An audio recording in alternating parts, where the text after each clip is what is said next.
But we'd like to go ahead and play this for you, and then Sister Rose wants to make a few comments, and then Samuel's going to talk to you about the sunflower effort, which we hope will put the school on a trajectory towards being self-sustainable within the next, hopefully, 5 years. So with your help and the help of all your friends and family and maybe your companies, sponsorships, we hope to keep the Mercy Project alive and well, but we hope to see them be on their own at some point someday, and with the Americans sort of waving from a distance saying good job. So thank you all for coming. So far we've raised $3,600 today, and let me introduce Sister Rose.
homes and find out the situation.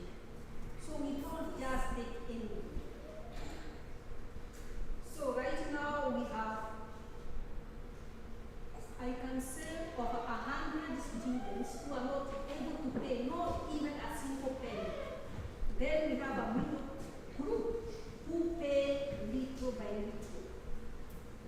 So for me, if I say no to these kids, I feel in my heart, the deepest of my heart, I am saying no to Jesus.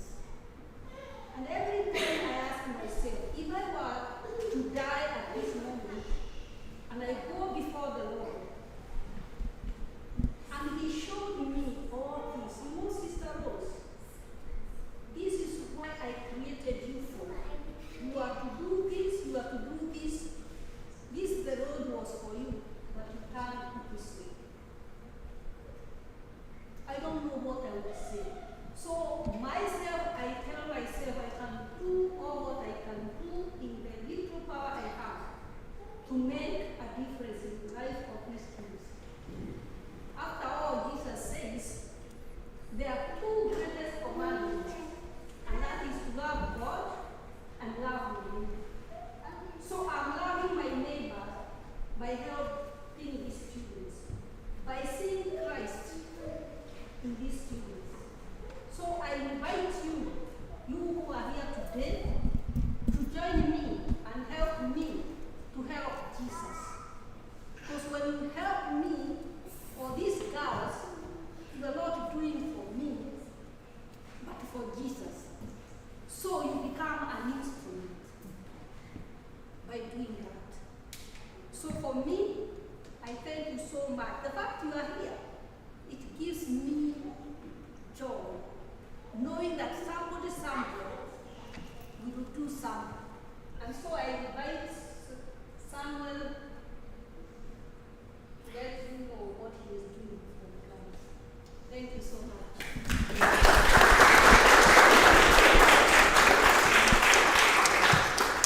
So we're going to watch a quick video so we can get you oriented, and then Samuel is going to speak. So, thank you. Education in Kenya is not just a right but mandatory according to the country's constitution, Articles 43 and 53. Despite these constitutional safeguards, a staggering 1.2 million children in the school-going age of between 6 and 15 years lack access to basic education in the country, according to a 2020 survey with the 2023 Foundational Literacy Report indicating that 8.5% of Kenyan children are out of school, mostly due to high poverty rates. Sister Rose Wambui from the Catholic Diocese of Nakuru has taken note of this gap and is doing something. My name is Access to education in Kenya is not just a right but I'm from the Catholic Diocese of Nakuru, and I'm the founder of Mother of Mercy Girls, and also Mercy Center, Lari. I was moved by the Lord the year 2000 to help the needy. And in the process of doing that, first I founded the clinic and then the school. Mother of Mercy Center, which hosts Mother of Mercy Girls Secondary School, is located 190 kilometers northwest of Nairobi in Lari Village in Jerusalem County. This institution is more than just a place of learning. It's a lifeline for many, offering a transformative journey to those who might have otherwise been relegated to the margins of society, their potential untapped, their futures uncertain.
370, 360s, 350s, and they are indeed very bright students who would have otherwise been wasted. The school founder and the administration however reveals that running the institution, which currently has an enrollment of over 300 students, is not a walk in the park due to financial challenges. The school has right now a population of 314 students from poor backgrounds, some of whom we see cannot even pay fees. When they come to school, they don't even have the basics.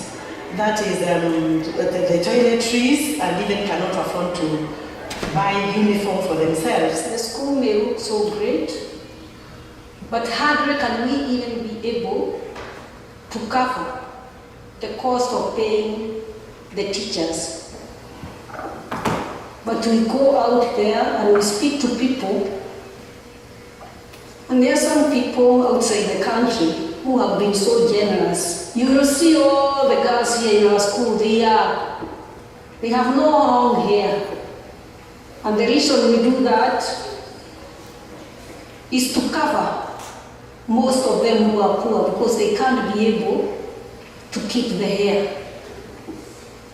Many times I'm forced even to go out looking even for underwears for girls coming with one or two. In the past, despite the institution offering comparatively lower tuition fees than public schools, some students completed their studies but left significant debts unpaid. Even those who come saying they are going to pay, you assess the situation, you go even to their homes or from neighbors, they are not able to pay.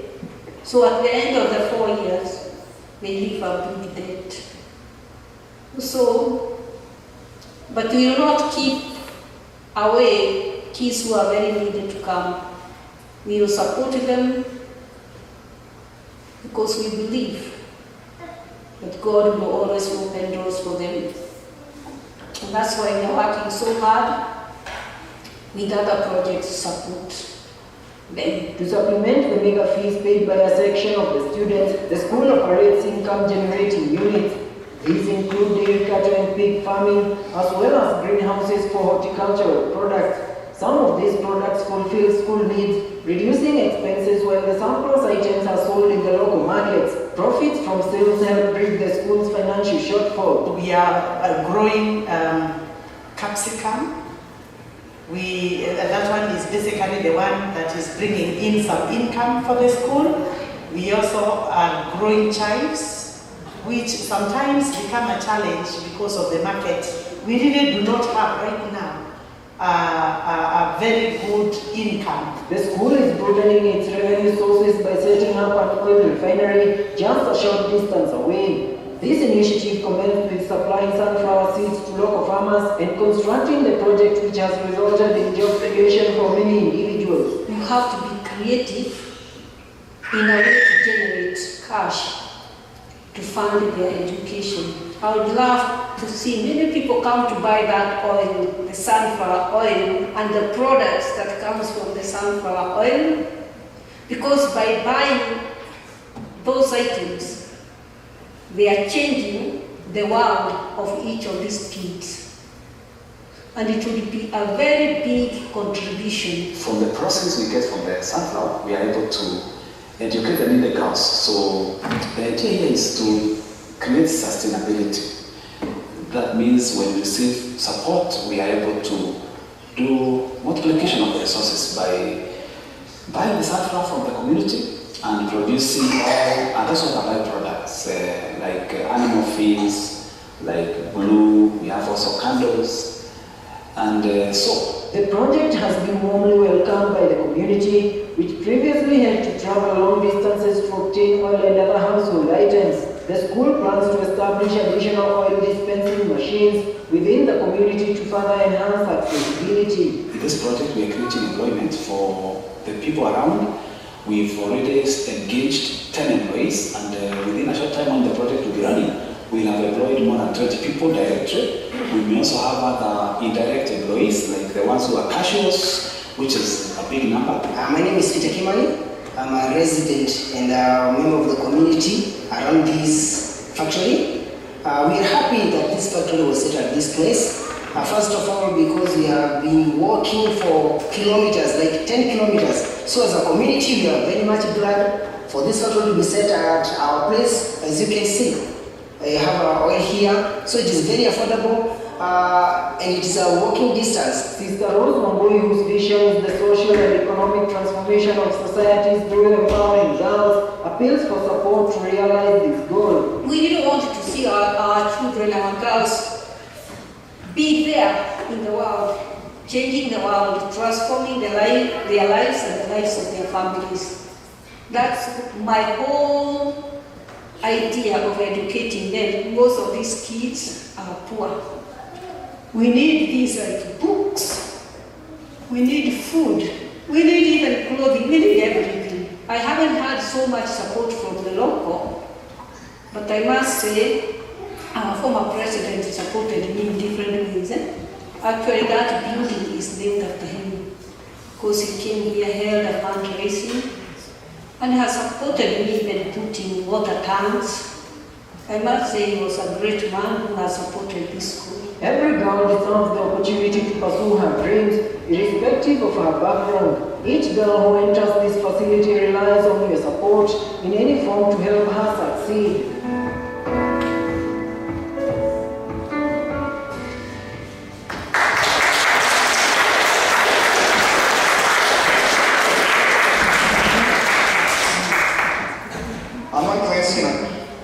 So we were really fortunate to onboard. The board members are here. Raise your hand if you're a board member. Adrienne, raise your hand if you're a board member. You're up, holding up higher. So anyways, and not everyone is here, but we were presented with an idea. Sister Rose was praying for a long time for a micro business to sustain the school, because she said we need to get something that generates income that won't have to rely on so much fundraising. Fundraising is important to get us up to a level, but then we need to sustain that with economic engine. So we prayed, we threw some ideas around, and she's been praying for a long time, and that introduced us to Samuel. And this idea is ingenious. It's a really beautiful business idea in general. And we were able to support and give the seed money, which truly was seed money to get it started. It really was. So go ahead, Samuel. Just feel free to talk. Okay, thank you. Do you want to move? Is it okay? Thank you so much, everyone who has attended this event. I also want to take this opportunity to thank the owner of this place for allowing us to be here, and Sister Rose for coming, and all of you for attending to this. You have other important things to attend to, but you chose to be here to listen to us.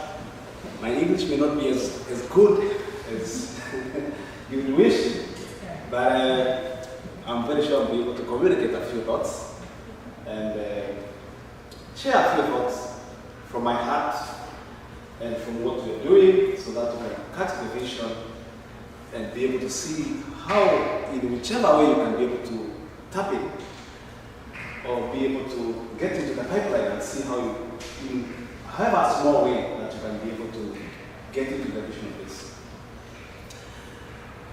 Most important is to know it's not really about the Bible, it's about the gospel. I think, having said everything, it's all about the gospel. That's why we are here, and that's why we are talking about the word. It's because it's about the gospel. So personally, I came to know Sister Rose just a few years ago, 2 years back, and talking to her over the phone, feeling her heart in looking at sustainability, not more about everyday donation. I felt her heart is more about how can I sustain this place? How can I raise more money without necessarily having to go every time to look for money?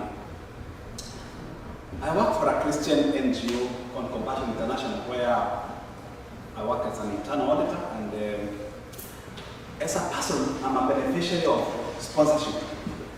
I was educated by, part of my fees was paid by Plan International, an organization called Plan International. So I was I was sponsored at an early age, and somebody paid for my fees.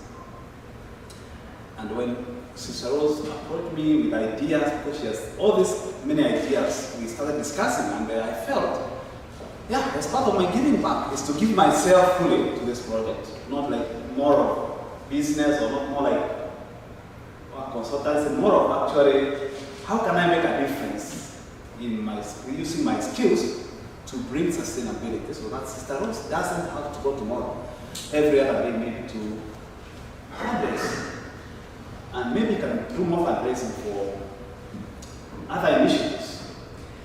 So the whole idea about sunflower oil came because personally I started as more press.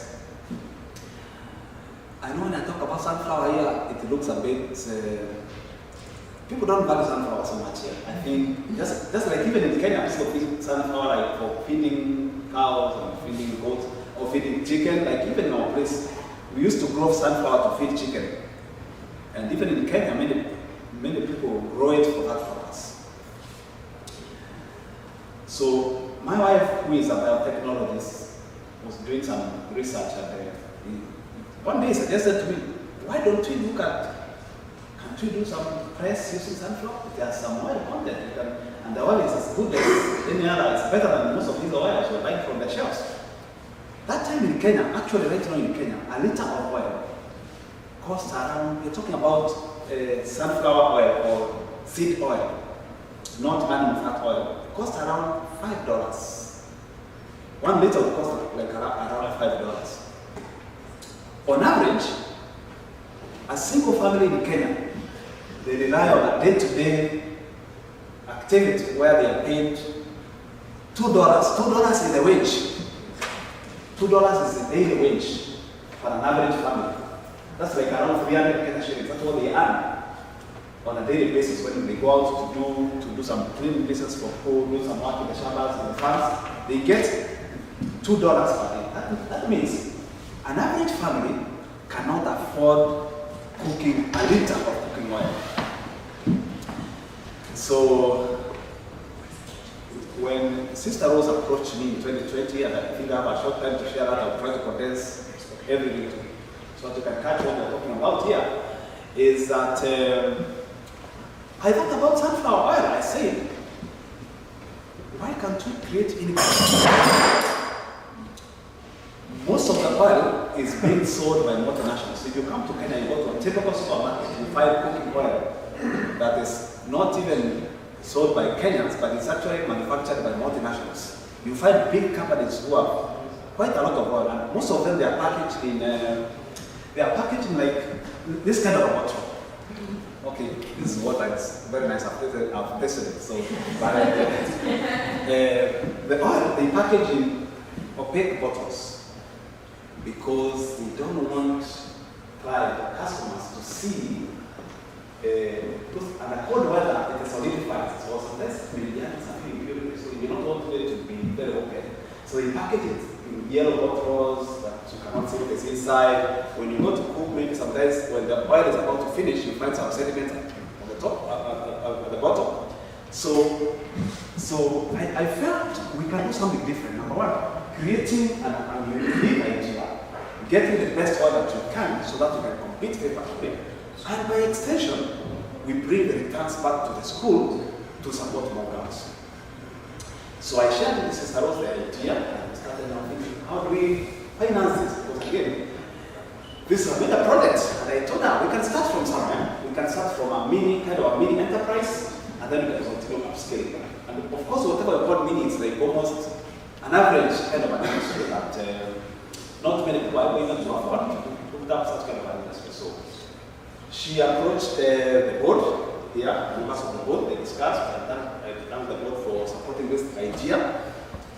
And we had a lot of tough talk about why do I think it's a good idea, how do we sustain it, how do we market it, how do we meet competition.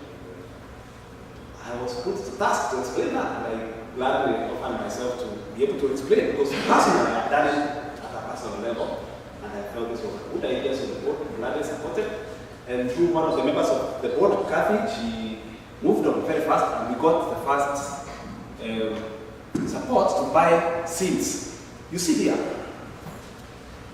and we should get this. It's not about the business per se, but also impact to the society. Because in the community where Sister Rose comes from, people there rely on corn, maize. They plant maize for a whole year. They harvest at the end of the year, and most of the times, they actually don't harvest anything. So you could meet people on the road begging for food, and you see this African way of begging for food is very irritating sometimes. Also, I mean, it's hard to walk 3 kilometers without meeting somebody who is really requesting for food or something. Because even putting a meal on the table is a challenge in Kenya. So we say, let's plant something that we can buy from the farmers, then we add value, we process the oil, and then we sell back to them at an affordable price. So we set up the industry, we got the money for equipment, we put up the equipment, and we have started processing the oil. Now, sunflower, what you don't know about, or maybe we have an idea about it, is that the byproducts, from the byproducts, we are able to make animal feeds. As you have seen from the video, we are able to make animal feeds. We are also able to make oil, we are also able to make soap. Actually, right now we are making soap. Bathing soap and also washing clothes. Then we can also make glue. We are able to make glue, and also we are able to have glue for either wood or even stationery. So basically, we've been able to put that effort. So as I'm talking with you right now, the industry is already set up. We have already started processing the oil. We've already started processing the soap, and the equipment are on the ground. And I think I came with a sample of one or two, just for the sake of this book. You might not have seen the kind of product we're talking about. Let me give me a few minutes. I give. Yeah, so I came with a few bottles because I could not carry the big bottles. So I had to split. It's not 1 liter, it's actually barely the milk, but I have to put some labels so that you see what we have. And so let's see that I can give you this for. So this is the kind of oil that we're talking about, and this is what we've been able to have. This oil is very natural. We don't have any artificial additives. We don't have any other ingredients that we put there. And as I'm speaking to you, that oil has gone through the process of government approval, and something to thank God for is that in Kenya it's very difficult to penetrate a market, especially when it's controlled by multinationals. So they try to make things very difficult. They try to prevent it from even the oil classic the test. Sometimes it's very good that they will even hit that, they will even not allow it to get into the market. But God has been gracious. And Sister Rose has a very strong faith. When I talked to her, and the first time I told Sister Rose, I don't know, just praying that this government will be able to have our oil pass. And she would tell me, it is going to pass, it's going to be one of the best. And you know that. And when she speaks that, sometimes it's a heart of faith that, yeah, we are going to come where it's coming from. So by the grace of God, we've been able to have that oil approved by the government. And if you don't know what that means, it means that you'll be able to have that oil in the chain supermarket. That means you'll be able to get the oil there, because what they look for is, if you have the approval, is the oil approved? So if it's approved, you're able now to get the oil in the supermarket. If we get the oil into the supermarket, we will be able to sell as much volumes as we can be able to produce. In fact, one chain supermarket is enough to take care of all the oil, because they are big chains, so we are looking at that. In addition to that, because we also have a community response in terms of how we want to package this, because it's not about only business. If it was about business, any other person can do it. Multinationals are doing it. So for us, it's more of impacting the society. We have an internal perspective to how this is being run. We want something that will go many years after this board is gone, many years after this road is gone, many years after we are gone, that there's some internal impact, because we feel everything we have belongs to God. The earth is, as you read your Bible, it Psalms 24 that talk about the earth and everything in it belongs to God. So we believe that this oil will outlive us because the community now is able to buy the oil at affordable price. You saw the image of the photo of the dispenser. So when I came, I told Sister Rose now, instead of us only selling to the multinationals, we'll sell to them, we'll sell to the chains, but we'll sell them to a higher price because that's what is in the market. But for the community, we've put dispensers at strategic locations. We've also empowered some of the members of the community. Some of them are our distributors. They come and buy the oil, and then we give them dispensers to go and distribute the oil. So we are selling with the dispensers at a lower price because there's no cost of the bottling, there's no cost of the labels. We are able to get them at a more subsidized rate. So people come with their own bottles, and then we put whatever product that they want to have. So basically, if you go to that place, I will encourage you one of these days to cover the roads or the missionaries to visit. It will be great to go and see the kind of response from the community. They come there in the evening to buy the oil. You can see the joy in their faces as they buy the oil. You can see they're able to afford. If somebody has only 50 cents or less than 50 cents, they are able to get the oil for that equivalent. So then the animal feeds, people are able to get them at affordable. The soap, we also want to use like natural herbs to be able to, and we are discussing that with Karen, to be able to fortify the soap so that it becomes more marketable. Putting some natural scents that are not necessarily artificial so that we can be able to do marketing. So basically that's what we are doing. And one of the reasons for why we are here is because we would want to upscale this to another level. Number one, we need more dispensers because we want to do more marketing. So we want to do more dispensers. And what we are doing is that we are buying these dispensers, then we rent them out to people. Because they're not able to afford the cost of the dispenser, we give them, then they pay monthly to recover the cost of the dispensers. That means after they pay up, they are able to own them and continue selling our oil. So that's one of the marketing models.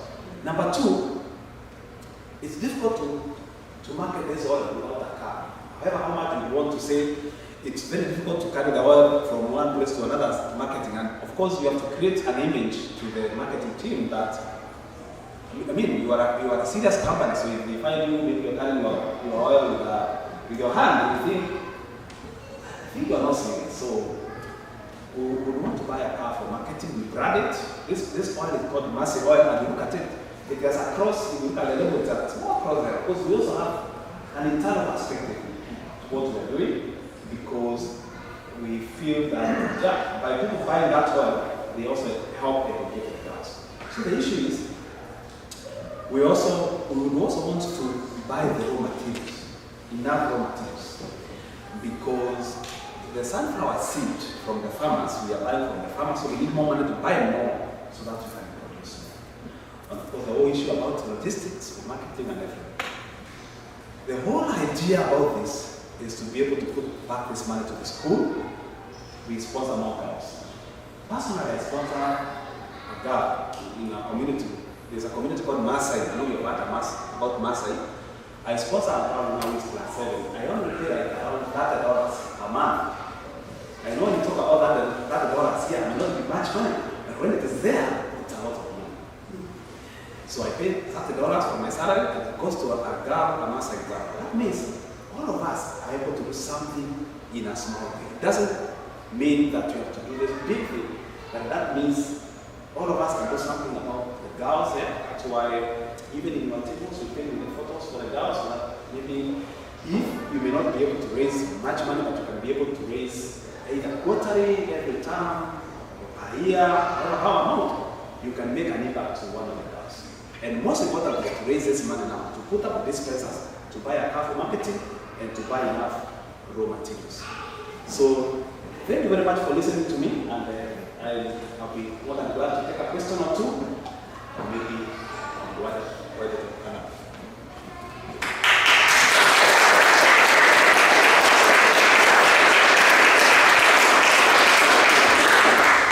For those of you who like to get more details and learn about all the other details, Laurent is kind enough to print this off. There's a couple of these around, but the oil project is right at the tipping point.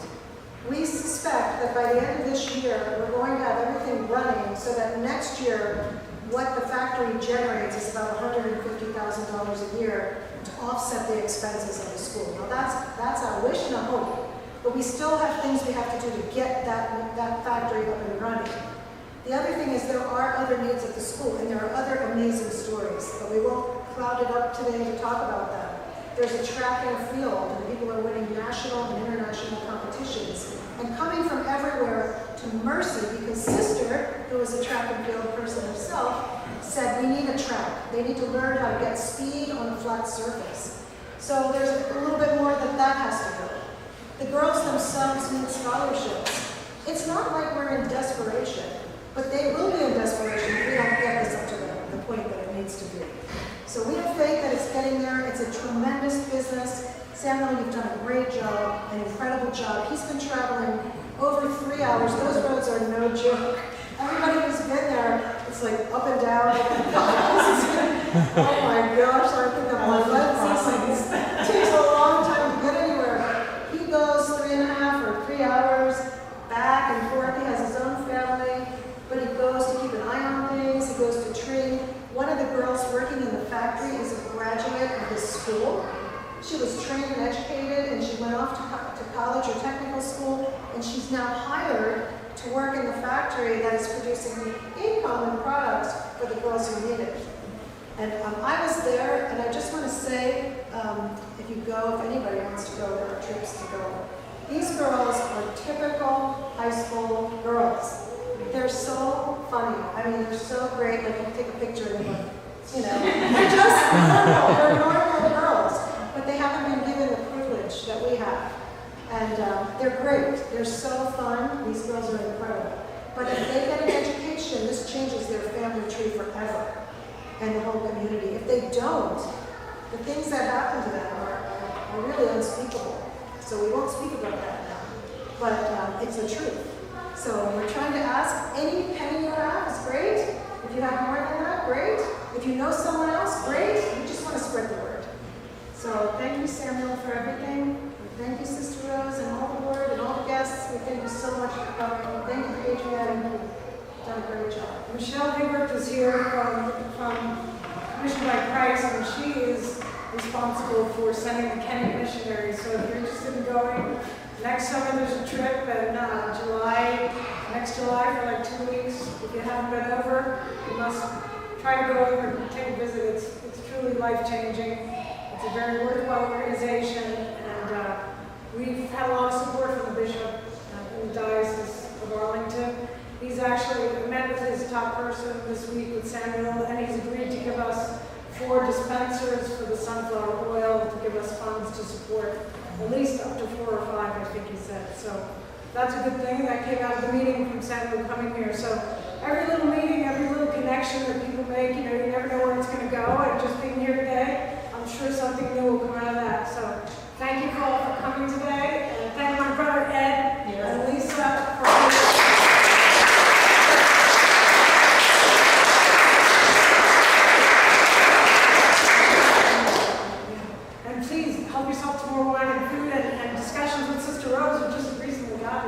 so I'm going to have some lunch, Sister Rose.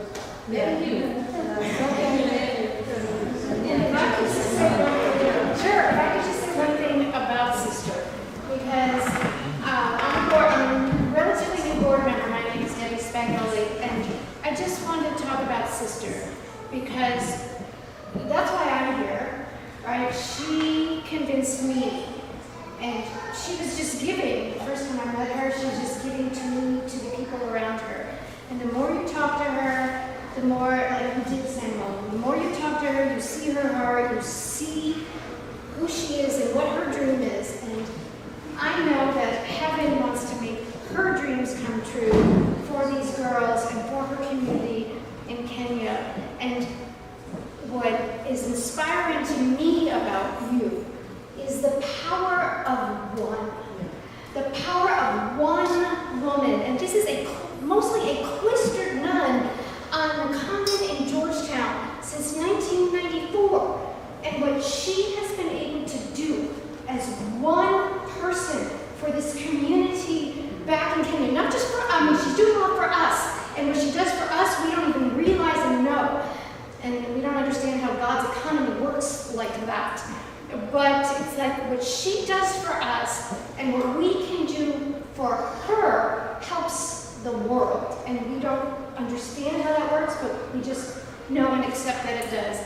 And so you have been such an inspiration to me about the power of one. And so I'm grateful for that. And it will continue. And we are partnering with you and with heaven and with Sister and with Kenya. And we will make your dreams come true.